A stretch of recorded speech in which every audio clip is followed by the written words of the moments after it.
الحمد لله نحمده ونستعينه ونستغفره ونؤمن به ونتوكل عليه ونعوذ بالله من شرور أنفسنا ومن سيئات أعمالنا من يهد الله فلا مضل له ومن يضلل فلا هادي له ونشهد أن لا إله إلا الله وحده لا شريك له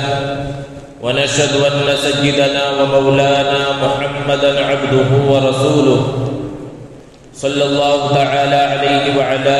آله وأصحابه وبارك وسلم تسليما كثيرا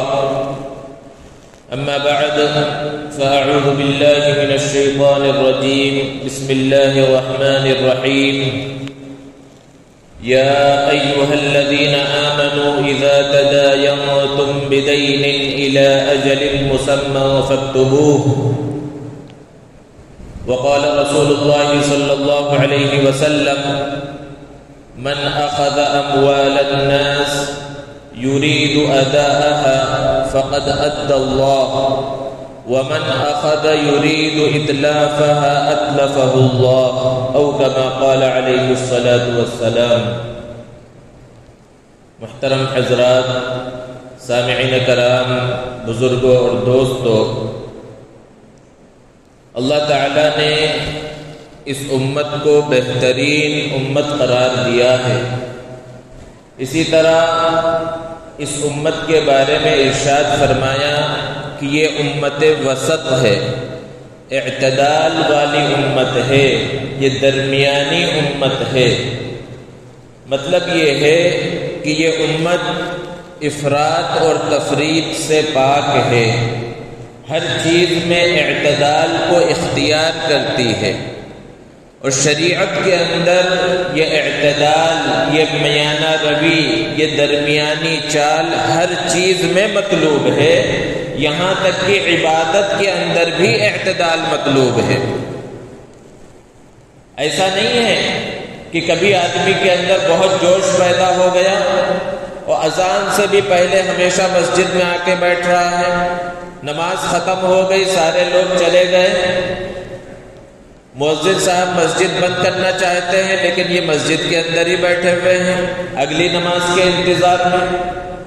کچھ دن یہی حال رہا، پھر کچھ دن کے بعد ایسا حال ہو گیا کہ نماز کے لیے ہی نہیں آ رہا ہے. تو یہ اعتدال نہیں ہے. اعتدال یہ ہے کہ آپ چاہے وقت پر آئیں لیکن ہمیشہ پابندی کے ساتھ نماز پڑھتے رہیں. ہر عبادت میں اعتدال مطلوب ہے. اسی طرح صدقہ اور خیرات میں بھی اعتدال مطلوب ہے کہ آدمی بالکل بخیل نہ بن جائے، بالکل کنجوس نہ بن جائے. قرآن میں اللہ نے بیان فرمایا وَلَا تَجْعَلْ يَدَكَ مَغْلُولَةً إِلَىٰ عُنُقِكَ وَلَا تَبْسُطْهَا كُلَّ الْبَسْطِ فَتَقْعُدَ مَلُومًا مَحْسُورًا، کہ اپنے ہاتھ کو اپنے گردن سے نہ باندھ لو، یعنی بالکل کنجوس اور بخیل نہ بن جاؤ کہ کچھ خرچ ہی نہیں کر رہے، اور اپنے ہاتھ کو اس طرح بالکل نہ کھول دو کہ جو کچھ ہے سب خرچ کر دیا، اب اس کے بعد لوگوں کے سامنے ہاتھ پھیلانا پڑ رہا ہے، پریشان ہونا پڑ رہا ہے. ایسا بھی نہیں ہونا چاہیے. اللہ تعالیٰ نے مال و دولت سے نوازا ہے تو اعتدال کے ساتھ، میانہ روی کے ساتھ اسے خرچ کرنا چاہیے. اسراف اور فضول خرچی نہیں کرنی چاہیے، جیسا کہ اللہ نے بیان فرمایا وَلَا تُبَذِّرْ تَبْذِيرًا، کہ اسراف مت کرو، فضول خرچی مت کرو. ان المبذرین کانوا اخوان الشیاطین، کیونکہ یہ فضول خرچی کرنے والے شیطان کے بھائی ہیں. دنیا کے اندر انسان کی ایک تو ضرورت ہوتی ہے، حاجت ہوتی ہے کہ اس کا پورا کرنا ضروری ہوتا ہے، اس کے بغیر کوئی چارہ نہیں ہے.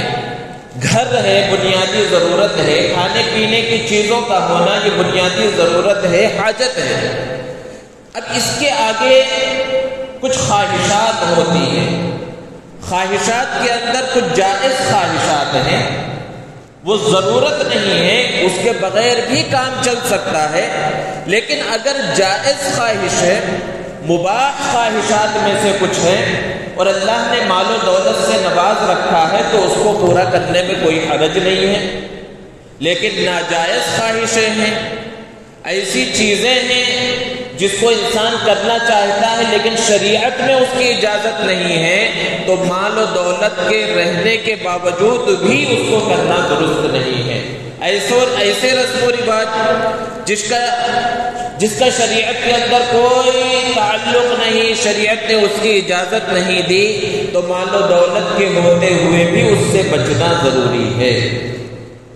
دوستو، بسا اوقات انسان کو اپنی جائز ضرورتوں اور خواہشات کو پورا کرنے کے واسطے بھی پیسوں کی ضرورت پڑتی ہے، لیکن اس کے پاس اب پیسہ نہیں ہے، وہ محتاج ہے، غریب ہے، مفلس ہے۔ تو اب دنیا کا نظام اللہ نے اس طرح بنایا ہے اور شروع سے یہ چلتا ہوا آ رہا ہے کہ لوگ ایک دوسرے سے مدد لیتے ہیں، اور اسی کو قرض کہا جاتا ہے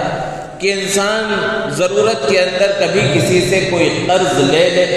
شریعت کے اندر اس کی گنجائش ہے قرض لینے کی، لیکن قرض کون سا قرض؟ جسے قرض حسن کہا جاتا ہے، قرض حسنہ کہا جاتا ہے۔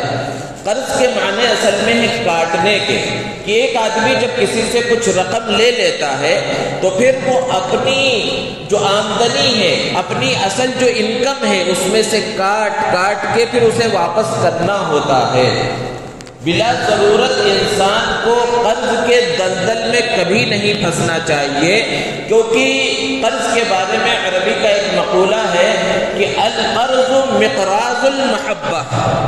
مقراض کے معنی قینچی کے ہیں، کہ قرض یہ محبت کی قینچی ہے، یعنی محبت کو ختم کر دینے والی چیز ہے۔ اور ایسا ہوتا ہے کہ دو لوگوں میں بہت محبت ہے، دوستی ہے، بھائی چارگی ہے، لیکن اگر ان میں سے ایک نے دوسرے سے قرض لے لیا اور جو وقت متعین ہوا تھا اس پر اب قرض واپس نہ کر سکا، تو پہلے کی جو محبت تھی وہ محبت اب ختم ہو جائے گی آہستہ آہستہ، اب پھر تعلقات کے اندر بگاڑ پیدا ہوگا۔ اس لیے قرض کی شریعت میں اجازت تو ہے، لیکن اس کو پسندیدہ نہیں سمجھا گیا ہے۔ ضرورت کے موقع پر اللہ کے رسول صلی اللہ علیہ وسلم نے اپنوں سے بھی یعنی صحابہ سے بھی قرض لیا، اور غیروں سے بھی یعنی یہودیوں سے بھی اللہ کے رسول صلی اللہ علیہ وسلم نے قرض لیا۔ حضرت عبداللہ ابن ربیعہ رضی اللہ تعالی عنہ فرماتے ہیں کہ اللہ کے رسول صلی اللہ علیہ وسلم نے مجھ سے 40,000 درہم یا دینار قرض لیے، اور پھر وقت پر اللہ کے رسول صلی اللہ علیہ وسلم نے واپس کیا، مجھے برکت کی دعا دی، میرا شکریہ ادا کیا، اور ارشاد فرمایا قرض کا بدلہ تو اچھے سے ادا کرنا ہے اور سامنے والے کو دعا دینا ہے اور اس کا شکریہ ادا کرنا ہے۔ ایک موقع پر اللہ کے رسول صلی اللہ علیہ وسلم نے غلہ لیا ایک یہودی سے، اور اس غلے کو قرض میں آپ نے لیا، اور اس کے بدلے میں اپنی جو زرہ تھی اس یہودی کے پاس گروی کے طور پر رکھوائی، اور پھر اللہ کے رسول صلی اللہ علیہ وسلم کا انتقال ہو گیا۔ تو جب آپ کا انتقال ہوا ہے وہ زرہ بطور گروی یہودی کے پاس ہی رکھی ہوئی تھی، بعد میں اس کو قرض ادا کر کے پھر اس زرہ کو واپس لیا گیا۔ تو اس سے پتہ چلتا ہے کہ ضرورت کے موقع پر قرض کی اجازت ہے۔ اب قرض وہ بھی قرض حسنہ، جس کا اللہ تبارک و تعالیٰ نے قرآن مجید میں مختلف مواقع پر تذکرہ کیا اور ارشاد فرمایا اقرض اللہ قرضا حسنا۔ ایک جگہ پر اللہ نے فرمایا ہے کہ تم اللہ کو قرض حسنہ دو۔ اب بندے کے ذہن میں بات آ سکتی ہے کہ اللہ تو ہر چیز کا مالک ہے، بھلا اسے قرض کی کیا ضرورت ہو سکتی ہے؟ تو اللہ تعالیٰ فرما رہے ہیں کہ یہ قرض میری ضرورت کے لیے نہیں ہے، تم اپنے میرے جو بندے ہیں، تمہارے ساتھ رہنے والے جو لوگ ہیں، ان میں جو ضرورت مند ہیں تم ان کے پاس جمع کرا دو، اور پھر تجدوہ عند اللہ، اللہ کے پاس سے اسے لے لینا، اور اللہ کئی گنا بڑھا کر اسے دے گا۔ مفسرین نے بیان فرمایا کہ یہ جو قرض حسن کا تذکرہ کیا جا رہا ہے اس سے مراد ہے صدقہ خیرات، کہ کہیں پر آپ کو کوئی غریب نظر آئے، کوئی حاجت مند نظر آئے، کوئی ضرورت مند نظر آئے، کوئی مفلس نظر آئے تو اس کو دے دو، اس کے اوپر خرچ کر دو، واپس لینے کی کوئی امید نہ ہو، تو یہ اللہ کے پاس جمع ہو رہا ہے اور اللہ تبارک و تعالیٰ اس کا بہترین اجر و ثواب عطا فرمائیں گے۔ ایک کے بدلے میں کم سے کم 10 ملے گا۔ اور پھر جو صدقات کا تذکرہ اللہ تبارک و تعالیٰ نے ارشاد فرمایا، مثال دے کر سمجھایا کہ ایک دیا جائے گا، بدلے میں اللہ تبارک و تعالیٰ 700 واپس فرمائیں گے۔ واللہ یضاعف لمن یشاء، اور اللہ جس کے لیے چاہے اور کئی گنا بڑھا دے۔ تو یہ تو عام انداز میں صدقہ خیرات ہے، لیکن ایک ہے قرض حسن، کہ آدمی جس کو ضرورت ہے وہ کسی کے پاس قرض کے لیے جائے، اور اس کو ایک مالدار آدمی جس کے پاس پیسے ہیں کچھ رقم جتنی وہ مطالبہ کر رہا ہے، جتنے رقم کا وہ رقم اسے دے دے، ایک متعین مدت وہاں پر طے کر لی جائے کہ اس مدت کو واپس کرنا ہے، اور جتنی رقم لی گئی ہے اتنا ہی واپس کرنا ہے، اس کے اندر کچھ بھی اضافہ نہیں کرنا ہے، اسے قرض حسن کہا جاتا ہے۔ اور پہلے زمانے میں لوگ قرض دیا بھی کرتے تھے، لیکن اگر آج کے معاشرے کو دیکھا جائے تو لوگوں کے پاس پیسہ ہے، پیسہ وہ بینک میں سڑاتے رہیں گے، اپنے تجوری کے اندر بند رکھیں گے، لیکن سامنے جب کوئی مطالبہ کرنے کے لیے آئے گا، چاہے اس کو بالکل بنیادی ضرورت ہو، اس کی بچی کی شادی کرنا ہے اور کوئی رسم و رواج نہیں ہے، بالکل سنت اور شریعت کے مطابق بھی شادی کر رہا ہے، تو کچھ پیسہ خرچ ہو رہا ہے، چاہے اس ضرورت کے لیے، چاہے بیماری گھر کے اندر کسی کو ہے اس ضرورت کے لیے مطالبہ کر رہا ہے، لیکن آج کے زمانے میں لوگ دینے کے واسطے تیار نہیں ہیں۔ اور وجہ اس کے کیا ہے کہ لوگ دینا چاہتے تھے، لیکن لینے والوں کا جو برا رویہ تھا، اس رویے کی وجہ سے اب ہوتے ہوئے بھی لوگ منع کر دیتے ہیں کہ بھائی ہمارے پاس نہیں ہے، اور پھر وہ حیلے بہانے بنا لیتے ہیں کہ اس وقت ہمارے پاس نہیں ہے، تو وہ ایک اعتبار سے وہ جو بولتے ہیں جھوٹ بھی نہیں ہوا، کیونکہ بینک میں موجود ہے، بھائی میرے پاس پیسے نہیں ہیں، اس انداز میں صاف منع کر دیتے ہیں، کیونکہ ان کو خود کا تجربہ ہو چکا، دوسرے کئی لوگوں سے سن چکے کہ ارے بھائی فلاں کو میں نے دیا تھا، اب جب دینے کا ٹائم آیا ہے میں اس سے جو ہے 1 مہینے سے مانگ رہا ہوں، اتنے دن سے اس کے گھر کے چکر لگا رہا ہوں، وہ میرا فون نہیں اٹھا رہا ہے، نمبر بدل لیا اور اللہ ہو گیا فلاں ہو گیا۔ یہ حالات لوگوں کی وجہ سے ہو گئے کہ اب حقیقت میں جو ضرورت مند ہے بیچارہ وہ بھی محروم ہو جا رہا ہے، اسے بھی اب قرض حسنہ نہیں مل پا رہا ہے۔ اکا دکا لوگ جو ابھی بھی دیتے ہیں قرض حسنہ، اور اس پر اللہ تبارک و تعالی بہت زیادہ اجر و ثواب عطا فرماتے ہیں، لیکن خیال کسے کرنا چاہیے؟ لینے والوں کو۔ لیتے وقت تو وہ میٹھی میٹھی باتیں، وہ عاجزانہ باتیں کہ آپ دیجئے 1 ہفتے میں آپ کو واپس کر دیں، 1 ہفتہ تو بہت زیادہ ہے، 4 دن میں آپ کو آپ کی رقم مل جائے گی۔ بس اوقات تو ایسا ہوتا ہے کہ سامنے والا کہتا ہے بھائی میرے پاس پیسے موجود ہیں، میرا جو ہے اگلے مہینے عمرہ جانے کا ارادہ ہے، یا اگلے مہینے میرا فلاں کاروبار کرنے کا ارادہ ہے، یا فلاں جگہ پر پیسے دینے کا ہے۔ ارے 1 مہینہ تو بہت دور کی بات ہے، 10 دن میں آپ کو پیسے واپس ملیں گے۔ اب یہ بیچارہ کہ ویسے ہی رکھے ہوئے ہیں، اب فلاں کے کام آ جائیں گے، اس نیت سے اس نے دے دیا۔ اب جب وہ دن آیا تو ہونا تو یہ چاہیے تھا کہ اس وقت سے پہلے ہی وہ اسے خود سے فون کر کے، خود سے ملاقات کر کے، شکریہ ادا کر کے پیسے واپس کر دیتا، لیکن ادھر سے جو ہے کوئی جواب نہیں ہے۔ تو اب یہ صاحب خود اس کو فون کر رہے ہیں یا اس سے ملاقات کے لیے جا رہے ہیں، تو پھر آگے ارے بھائی بھروسہ نہیں ہے کیا؟ کل دے دوں گا، پرسوں دے دوں گا۔ اب پھر جب بار بار مطالبہ ہوتا ہے تو غصہ اس کو ہونا چاہیے، لیکن سامنے سے سختی۔ ارے بھائی تمہارے پیسے لے کے بھاگ جا رہا ہوں کیا؟ میں چور ہوں، میں ڈاکو ہوں، میں فلاں ہوں، میں ظالم ہوں؟ ارے کون سا بڑا احسان کر دیا؟ ضرورت کے واسطے میں ویسے ہی تو پیسے نہیں لیا تھا۔ یہ حالات لوگوں کے ہو گئے، اس کی وجہ سے اچھے خاصے لوگ جو دینا چاہتے تھے لوگوں کو، جو لوگوں کی مدد کرنا چاہتے تھے قرض کے طور پر، کیونکہ قرض دینے کا بہت بڑا اجر و ثواب اللہ نے رکھا ہے، اب وہ اسی ڈر کی وجہ سے قرض نہیں دے رہے ہیں۔ تو اس لیے لوگوں کو اپنے حالات درست کرنا چاہیے کہ قرض کی شریعت میں جو اجازت دی گئی ہے تو اجازت اس طور پر ہے کہ سب سے پہلے قرض لینا اس وقت درست ہے کہ آپ کے پاس واپس کرنے کی کچھ سبیل ہو، کچھ ہو کہ ہاں میں اس کا قرض واپس کر سکتا ہوں. میں نہ واپس کر سکا تو میرے جو ماتحت ہیں، میرے جو رشتہ دار ہیں، میرے اولاد ہیں، وہ اسے واپس کر دے گی. کہیں سے کوئی ٹھکانہ ہی نہیں ہے تو پھر قرض لینے کی اجازت بھی نہیں ہے. اور سب سے اصل چیز قرض واپس کرنے کا سچا ارادہ ہو. اللہ کے رسول صلی اللہ علیہ وسلم نے ارشاد فرمایا کہ من اخذ اموال الناس، کہ جو لوگوں کے مال لیتا ہے یعنی لوگوں سے قرض لیتا ہے، یرید اداءها، اور سچے دل سے ادائیگی کا ارادہ ہے، تو پھر کیا ہوتا ہے؟ ادى اللہ عنہ، اللہ اس کے لیے ادائیگی کا انتظام فرماتے ہیں. سچے دل سے ارادہ ہے، حالات بنیں گے، اللہ کی طرف سے مدد آئے گی. لیکن آگے فرمایا ومن اخذ یرید اتلافا، جو لیتا ہے لیتے وقت تو اچھی اچھی باتیں کی، لیکن اسی وقت ارادہ نہیں ہے کہ آ جانے دو پیسے اس کے بعد دیکھیں گے، بھاگ گیا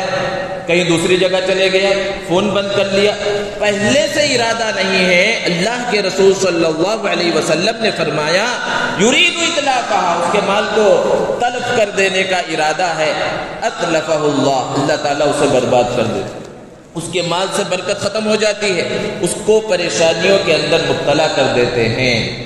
اور اللہ کے رسول صلی اللہ علیہ وسلم نے ارشاد فرمایا نفس المؤمن معلقۃ بدینہ حتی یقضى عنہ، کہ ایک مسلمان کی جب جان نکل جاتی ہے تو اس کی جان آسمانوں تک نہیں جاتی، لٹکی ہوئی ہوتی ہے، معلق ہوتی ہے قرضے کی وجہ سے، یہاں تک کہ اس کے قرضے کو ادا نہ کر دیا جائے. اتنی سخت بات اللہ کے رسول صلی اللہ علیہ وسلم نے بیان فرمائی. اور اللہ کے رسول صلی اللہ علیہ وسلم کا تو یہ معمول تھا کہ آپ صلی اللہ علیہ وسلم ایسے لوگوں کی جنازے کی نماز نہیں پڑھاتے تھے جو حالت قرض میں انتقال کر جاتے. بہت سے واقعات ہیں الگ الگ کہ اللہ کے رسول صلی اللہ علیہ وسلم کے پاس جنازہ لایا گیا، آپ صلی اللہ علیہ وسلم نے پوچھا کہ کیا اس کے اوپر کوئی قرض ہے؟ لوگوں نے بتایا کوئی قرض نہیں ہے. آپ صلی اللہ علیہ وسلم نے جنازے کی نماز پڑھا دی. کبھی ایسا ہوا اللہ کے رسول صلی اللہ علیہ وسلم کے پاس جنازہ لایا گیا کہ جنازے کی نماز پڑھا دیجئے. آپ صلی اللہ علیہ وسلم نے پوچھا کہ کیا اس کے ذمے کوئی قرض ہے؟ تو ایک موقع پر صحابہ نے کہا اے اللہ کے رسول 2 دینار اس کے ذمے قرض ہے، کوئی بہت بڑی رقم نہیں ہے، 2 دینار اس کے ذمے قرض ہے. اللہ کے رسول صلی اللہ علیہ وسلم نے فرمایا صلو علی صاحبکم، تم ہی لوگ اپنے ساتھی کی جنازے کی نماز پڑھ لو. اللہ کے رسول صلی اللہ علیہ وسلم وہاں سے تشریف لے جانے لگے تو حضرت ابو قتادہ رضی اللہ تعالی عنہ نے ارشاد فرمایا اے اللہ کے رسول یہ جو 2 دینار قرض اس کے ذمے ہیں اس کی کفالت ضمانت میں لیتا ہوں، میں اس کی جانب سے ادا کر دوں گا. تو بھی اللہ کے رسول صلی اللہ علیہ وسلم تیار نہیں ہوئے بلکہ سختی کے ساتھ ان سے کہا کہ کیا تم ادا کر دو گے؟ انہوں نے کہا ہاں میں ادا کر دوں گا. جب انہوں نے بالکل اطمینان دلایا تو اللہ کے رسول صلی اللہ علیہ وسلم نے جنازے کی نماز پڑھائی. اور پھر حضرت ابو قتادہ فرماتے ہیں کہ اس کے بعد جب اللہ کے رسول صلی اللہ علیہ وسلم مجھ سے ملتے تو پوچھتے وہ جو 2 دینار تم نے ضمانت لی تھی فلاں کی تم نے ادا کر دیا یا نہیں کیا؟ اس وقت تک میں نے ادا نہیں کیا تھا. پھر بعد میں ملاقات ہوئی، پھر پوچھا تم نے ادا کیا یا نہیں کیا؟ یہاں تک کہ جب میں نے ادا کر دیا اور اس وقت ملاقات ہوئی تو میں نے کہا اے اللہ کے رسول میں نے اس قرض کو ادا کر دیا ہے. تو آپ صلی اللہ علیہ وسلم نے ارشاد فرمایا کہ اب اس شخص کو چھٹکارا ملا ہے. اللہ کے رسول صلی اللہ علیہ وسلم نے ایک حدیث میں بیان فرمایا یغفر للشہید کل الذنب، کہ شہید کے سارے گناہ معاف کر دیے جاتے ہیں الا الدین، سوائے قرض کے، کہ قرض اگر چھوڑ کر مرا ہے، قرض لیا تھا، خواہ کو قرض ادا نہیں کیا تو شہید کی مغفرت اس قرض کی وجہ سے نہیں ہوتی. ایک مرتبہ اللہ کے رسول صلی اللہ علیہ وسلم مجلس میں تشریف فرما ہے. آپ صلی اللہ علیہ وسلم صدقہ خیرات کی اہمیت، فضیلت اور اللہ کے راہ میں شہید ہو جانے کی اہمیت اور فضیلت کو بیان فرما رہے تھے. ایک شخص نے سوال کیا اللہ کے رسول یہ بتلائیے کہ اگر میں اللہ کے راستے میں شہید ہو جاؤں تو کیا میرے سارے گناہوں کو معاف کر دیا جائے گا؟ اللہ کے رسول صلی اللہ علیہ وسلم نے فرمایا کہ اگر تم اللہ کے راستے میں جہاد میں نکلو اور تم اللہ کے راستے میں شہید کر دیے جاؤ اس حال میں کہ تم صبر کرنے والے ہو، ثواب کی امید رکھنے والے ہو، اور تم آمنا سامنا کرنے والے ہو، دشمن سے پیٹھ دکھانے والے نہ ہو، اور پھر تم شہید کر دیے جاؤ، تمہارے سارے گناہ معاف ہو جائیں گے۔ وہ شخص خوش ہو گیا اور جانے لگا۔ اللہ کے رسول صلی اللہ علیہ وسلم جب وہ تھوڑی دور چلا گیا تو پھر آپ نے اسے بلایا اور کہا کیف قلت، کیا سوال کیا تھا، ذرا دوبارہ سوال کرو۔ تو پھر اس نے وہی سوال کیا، اللہ کے رسول کیا میں اگر اللہ کے راستے میں شہید ہو جاؤں تو کیا میرے سارے گناہ معاف ہو جائیں گے؟ آپ نے پھر اسی طرح جواب دیا کہ اگر تم اللہ کے راستے میں جہاد میں جاؤ، اللہ کے راستے میں تم شہید ہو جاؤ اس حال میں کہ تم اللہ پر صبر کرنے والے ہو، ثواب کی امید رکھنے والے ہو، اور پیٹ دکھا کر بھاگنے والے نہ ہو، تو سارے گناہ معاف ہو جائیں گے، لیکن اگر قرض تمہارے اوپر ہے تو تمہارے گناہ معاف نہیں ہوں گے۔ جبرائیل نے ابھی آ کر مجھے یہ خبر دی ہے۔ اتنی سخت بات، جبکہ آپ جانتے ہیں شہادت کا کیا مقام و مرتبہ ہے۔ اور ایک موقع پر اللہ کے رسول صلی اللہ علیہ وسلم صحابہ کے درمیان تشریف فرما ہے۔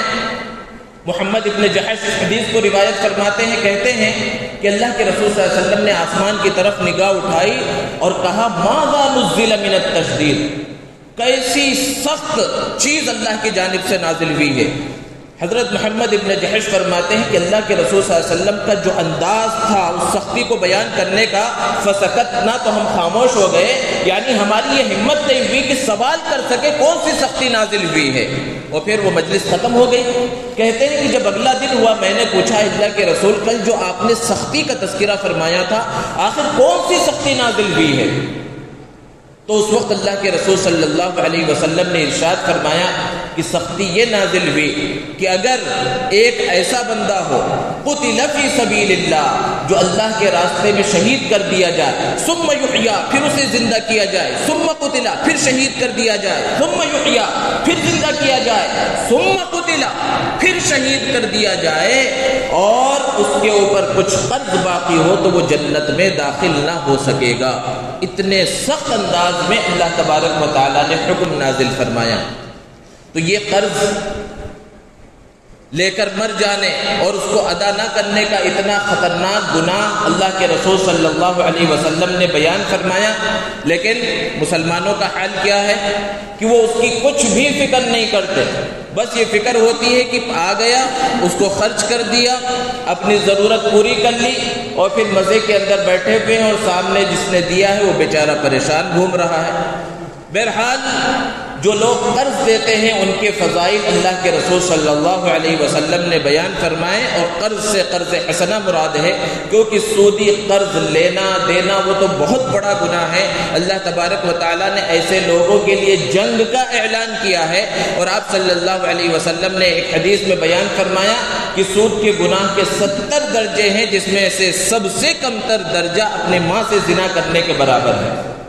لیکن جو قرض حسن دے، لوگوں کی مدد کرے، تو ایک حدیث کے اندر ہے کہ صدقے کا ثواب تو 10 گنا ہے، لیکن قرض دینے کا ثواب 18 گنا ہے۔ حالانکہ ذرا دیکھیے کہ صدقہ آدمی دیتا ہے وہ پیسہ واپس نہیں آئے گا،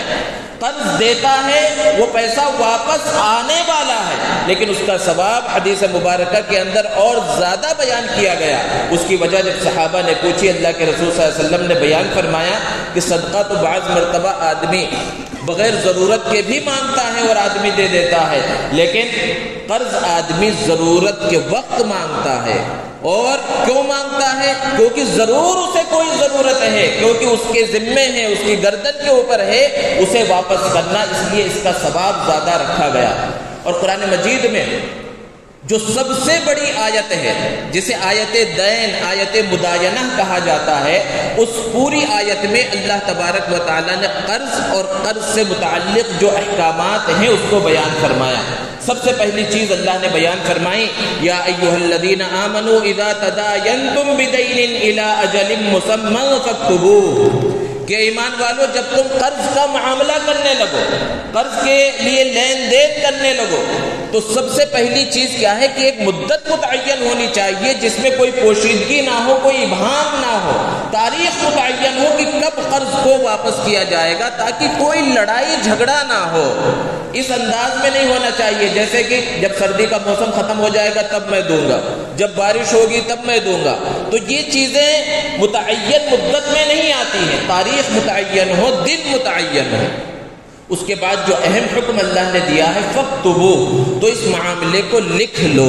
اور جب کہا جاتا ہے اس کے اوپر مسلمانوں کو عمل کرنے کے لیے، اور پھر جب کوئی کسی سے قرض لے رہا ہوتا ہے یا دے رہا ہوتا ہے اور اس وقت یہ حکم یاد دلایا جاتا ہے کہ بھائی ذرا اس کو لکھ لے، تو بھروسہ نہیں ہے کہ آپ کو میں لے کے بھاگ جا رہا ہوں، اس انداز میں بات کی جاتی ہے۔ حالانکہ اس لکھ لینے کے بہت سے فوائد ہیں، زندگی موت کا کسی کا کوئی بھروسہ نہیں ہے۔ آدمی جب بھی کوئی معاملہ کر رہا ہو اس کے سامنے یہ چیز ہو کہ اگر میں مر گیا تو میں نے جو لوگوں کے پیسے لے رکھے ہیں اس کو کون ادا کرے گا، یا میرے پیسے لوگوں نے لے رکھے ہیں تو میری اولاد کو یا میرے رشتہ داروں کو اس کے بارے میں پتا ہے یا نہیں ہے۔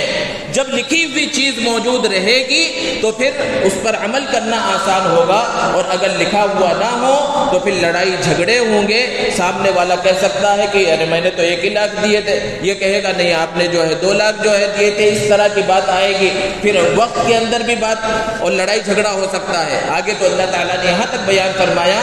وَاسْتَشْهِدُوا شَهِيدَيْنِ، کہ یہ جو قرض کا لین دین کیا جا رہا ہے اس کے اندر 2 گواہ بھی بنا لو، کہ گواہ جب بن جائیں گے تو پھر اور لڑائی جھگڑے کا معاملہ اور کم ہو جائے گا، کیونکہ اس کے اندر 2 انصاف پسند 2 گواہ بھی ہیں۔ تو اللہ کی طرف سے اس آیت میں جو قرآن مجید کی سب سے طویل ترین آیت ہے، سب سے لمبی آیت ہے، اس کے اندر قرض کے مسائل کو اللہ تبارک و تعالی بیان فرما رہے ہیں۔ لیکن ہم یوں ہی قرض لے لیتے ہیں، دے دیتے ہیں، اور اس کو لکھا پڑھا نہیں جاتا، اور پھر کبھی آدمی کا انتقال ہو جاتا ہے۔ اب اس کی اولاد جب سامنے کسی سے قرض لینے کے واسطے جاتی ہے کہ میرے والد سے آپ نے فلاں لیا تھا، اتنا لیا تھا، وہ ثبوت مانگتے ہیں، کوئی ثبوت اس وقت موجود نہیں ہے۔ اس طرح کی باتیں آتی ہیں، لڑائی جھگڑے ہوتے ہیں۔ اس لیے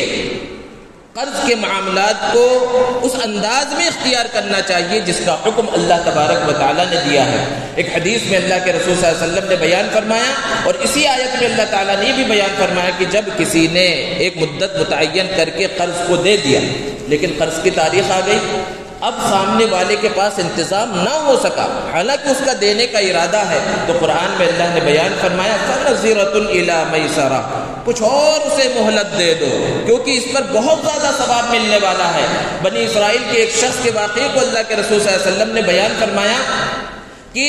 جب اللہ کے دربار میں اسے پیش کیا گیا تو اس کی کوئی نیکی نہیں ہے، بس ایک ہی نیکی ہے۔ وہ نیکی یہ ہے